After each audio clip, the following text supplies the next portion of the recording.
So attending Spelman College was a pivotal moment in my life. It was wonderful being surrounded by strong Black women and the sisterhood that I felt there and continue to feel to this day. Spelman's motto is a choice to change the world. And I feel that it gave me a unique opportunity to do that. As an undergraduate, I studied abroad while at Spelman. I also fell in love with Africa as a continent while at Spelman College. It was also a time of great activism when I was in college. And so I've always felt connected.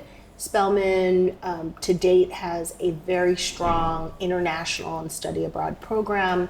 And it's also been a unique experience for me recruiting women from Spelman to come and study in Ghana. In fact, through my organization with my co-founder, Johnette Iris Stubbs, who's also a proud graduate of Spelman College, and my sister, we started Black Women Abroad. The Black Women Abroad Scholarship encourages study abroad for Spelman women on the African continent. Wow. And to be, living out that dream and to be a product of that dream, living and also at some point studying here has been a unique experience. So I think there's something to be said, not just for the Spelman College experience, but for the HBCU experience. I have been so blessed to meet so many amazing graduates of the HBCUs right here in Ghana who are living, working, studying. I've been so amazed by your institution with the Howard University Alumni Association, where I've been so blessed to be part of some of the events that your association has also done in Ghana, where we had the opportunity to meet your former president and the provost, who happens to be a proud Ghanaian. So the weight of the HBCUs, the impact of the HBCUs is very much here and alive in many different sectors of Ghana's society and very much part of the fabric. And so I feel, having attended an HBCU, I'm encouraged every day to make a difference in Ghana and to connect with my brothers and sisters of these incredible institutions. HU, So, before I kind of share mine, I want to say, there's this history in Ghana and Nigeria, connection, I would say, between the countries and the HBCUs. So, as we know, Ghana's first president, Kwame Nkrumah, attended Lincoln University, pledged Sigma Phi Beta, which is amazing. Yep, and Azikwe of Nigeria, the first president of Nigeria upon independence, also attended Lincoln University. Wow. Lincoln was a powerhouse. Yeah. So there's been this history. There's been this connection between HBCUs and Africa, West Africa. But another thing, I just felt like, just living here, I realized a lot of the people who kind of like the initial people who've come here are people who have, Black people who have attended at HBCU. I feel like mentally it gives us this idea of what it looks like, what it feels like to live in an all-Black world, right? Because we're on a campus surrounded by lots of beautiful Black people. Brilliant, right? The presidents are Black. The administration is Black. So I feel like before we even realized it, we were kind of prepared mentally to live in a world like this. Right. Yes. And then also, not to be negative, talk about my HBCUs, but we still got work to do. So, like, some of the drama that happens on an HBCU campus also prepares you for life in Africa. Like at the registrar's office, at the bursar's office. I feel like that hasn't changed. Right. I don't know how many years. Right. But anyway, that's part of the experience, because it just builds, sort of instills a sense of patience. That you need. In Ghana, you need patience, by the way, to live and survive and thrive. And the HBCU experience prepares you with that patience. Yeah, Yes. absolutely, absolutely. So, and that resilience.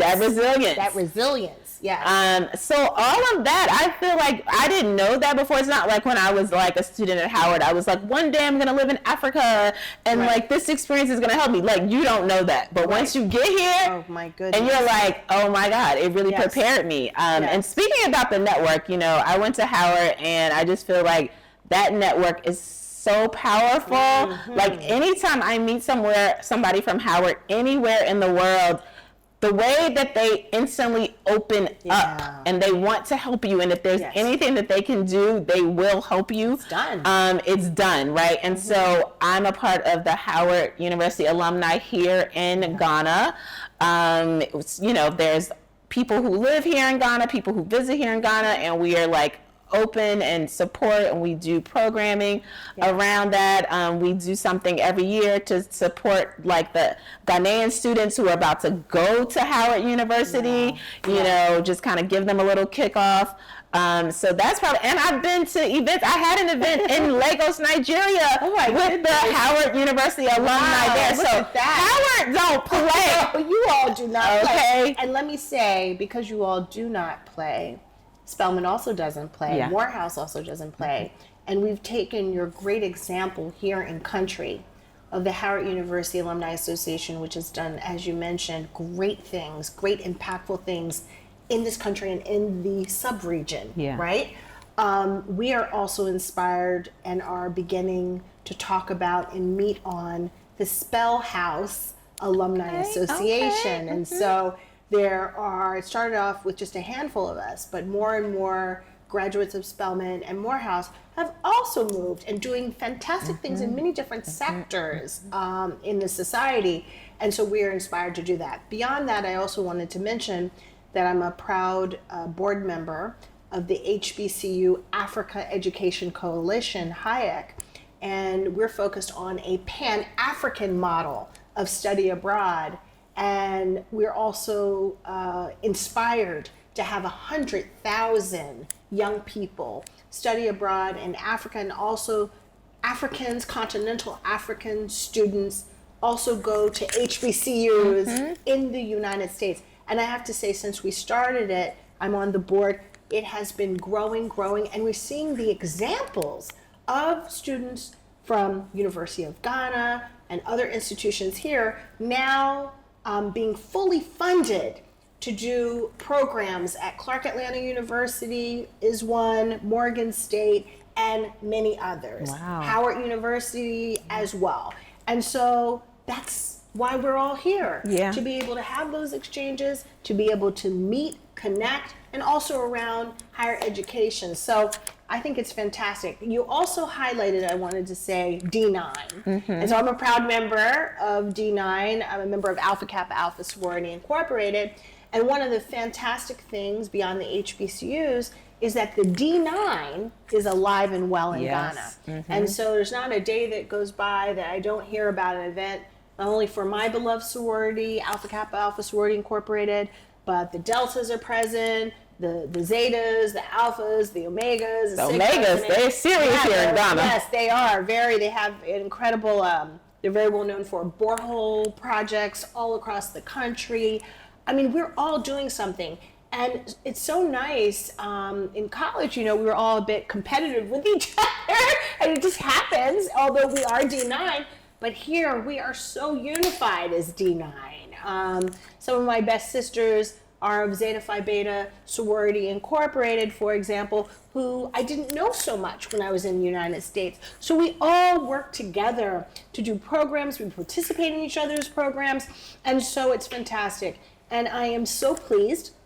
A lifelong dream is happening where Alpha Kappa Alpha Sorority Incorporated will soon, God willing, have a chapter in our beloved Ghana. And we're working towards that now for a few years, and we're so excited that we will finally have presence in the Great Black Star Nation. The first, oldest, let me plug that for a minute, sorority founded on the campus of the Howard University, January 15th, 1908. So there's so many synergies, so many connections, right? I think as we think about the future of like, you know, Black people in the world, right? I think what's happening on like HBCU campuses, you know, there's like the African Student Associations, there's like, you know, that's the first time that a lot of us as Black Americans maybe have interacted with other African students, right? Where we make those bonds, friends for life, and we understand and we start learning about the culture. And right now with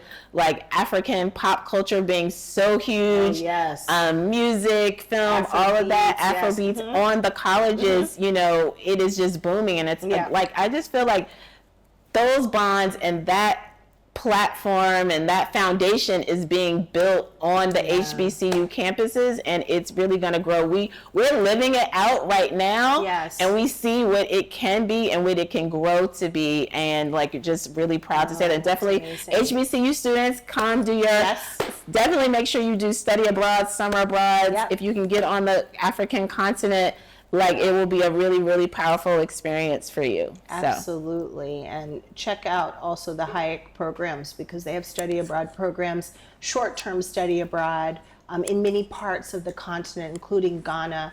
And I think that's a great plug, because there's an opportunity to meet with students from here at the various universities and connect and make those bridges happen, just as you are talking about. So that's a very good thing.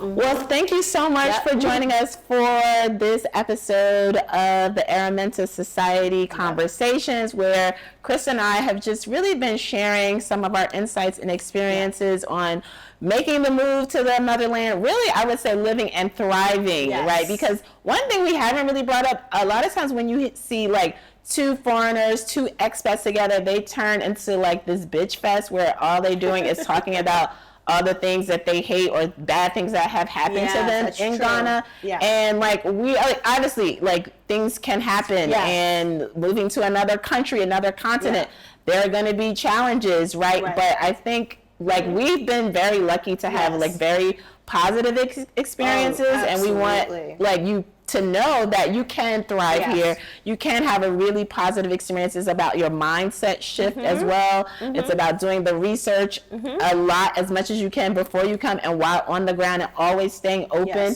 and having respect for the culture that you're in, and you being can receptive to it. Absolutely. So we hope that you all have taken a few nuggets here, and we look forward to continuing the conversation. Great. Thank you.